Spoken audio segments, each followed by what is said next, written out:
Многие жители республики перед предстоящими праздниками в основном отовариваются здесь, на центральном рынке. И, соответственно, необходим постоянный контроль. В связи с этим представители Роспотребнадзора решили провести проверку на наличие просроченного товара и завышенных цен. На первой же точке проверки обнаружено нарушение. Эти хлебобулочные изделия продаются прямо у проезжей части. А почему не закрываете булочки? Я просто не успела, я по 10 штук укрываю. Надо закрывать. Желательно также вот это сделать. Это по одному вообще упаковываю. Просто я не успела. Надо сейчас сразу упакуйте, хорошо? Сегодня проверяют не только наличие просроченной продукции, но и искусственное завышение цен перед мархаж.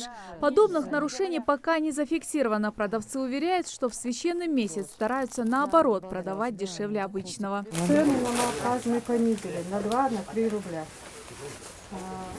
Да, видно, молочка понизили и на масло, на все понизили. Ты мне дать можешь? На рынках перед праздниками, как известно, всегда ажиотаж. Не желая тратить много времени, люди закупаются, не проверяя срока годности продуктов. Такой рассеянностью покупателей пользуются недобросовестные предприниматели.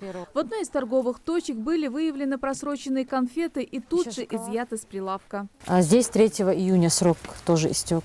Вот этой коробки. Их 3 штуки в наличии. Конфеты тоже просрочены.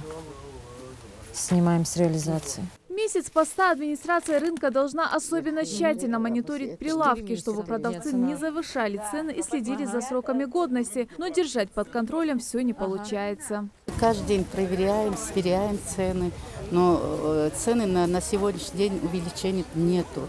Некоторые цены даже наоборот унизились на рубли, 2-3 рубля. Есть унижение, есть понижение есть цен, но мы каждый день проверяем, наказываем. По поручению главы Ингушетии Роспотребнадзором уделяется особое внимание качеству продуктов питания в священный месяц Рамадан.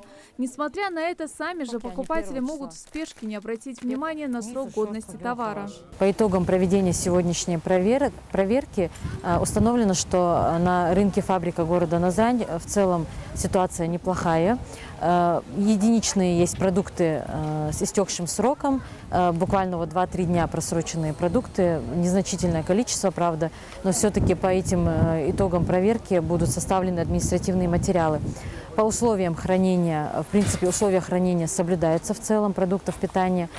Также мы провели рейд по ценообразованию, были установочные цены. В течение месяца Рамадан эти цены не завышены. Есть даже некоторые продукты питания, в которых цены занижены. Несмотря на недовольство некоторых продавцов и владельцев магазинов, качество продуктов питания будет проверяться до конца месяца Рамадан. Светлана Томова, Хаваш Гойгов. Новости 24.